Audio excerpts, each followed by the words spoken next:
Halo teman-teman, welcome back to my YouTube channel. Jumpa lagi dengan saya.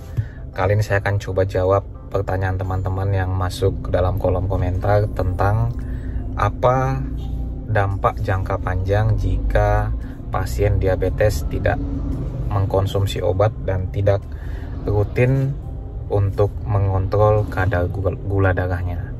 Nah, bagaimana pembahasannya? Simak ya teman-teman.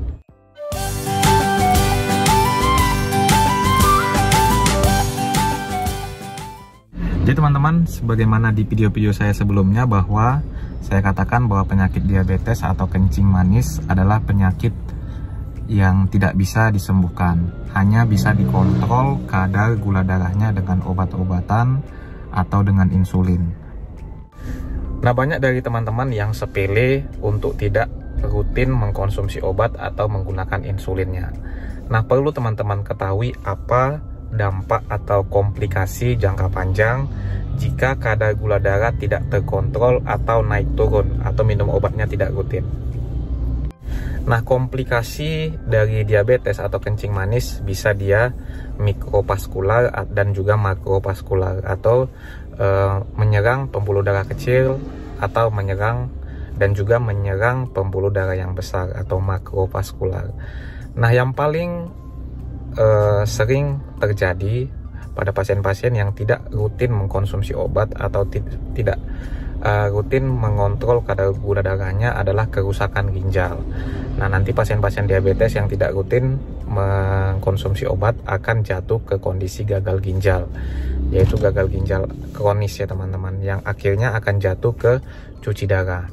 Nah, awalnya mengapa terjadi kerusakan ginjal? Karena terjadinya kerusakan pembuluh darah di ginjal dan juga kerusakan jaringan ginjal karena kadar gula darah yang kronis, kadar gula darah yang tinggi secara kronis.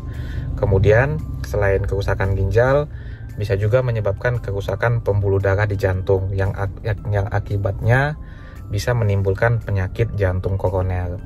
Dan juga jika mengenai pembuluh darah di otak bisa menyebabkan stroke penyumbatan dan juga yang bisa berimbas ke stroke pendarahan atau stroke hemorrhagic. Nah, jadi kebanyakan komplikasi atau dampak dari penyakit diabetes ini adalah diawali oleh kerusakan pembuluh darah. Seperti saya katakan tadi, kerusakan pembuluh darah di ginjal bisa menyebabkan gagal ginjal, kerusakan pembuluh darah di jantung bisa menyebabkan penyakit jantung koroner, kerusakan pembuluh darah di otak bisa menyebabkan stroke. Nah, kerusakan pembuluh darah di daerah kaki atau di regio kaki itu nanti bisa atau di ekstremitas seperti itu ya, bisa menyebabkan penyakit DVT atau deep vein thrombosis. Nah, ini terjadi penyumbatan aliran darah ke kaki. Nah, jika dibiarkan secara terus-menerus nanti bisa juga menyebabkan yang namakan foot diabetic atau luka di kaki yang susah sembuh, atau seperti saya katakan tadi foot diabetic.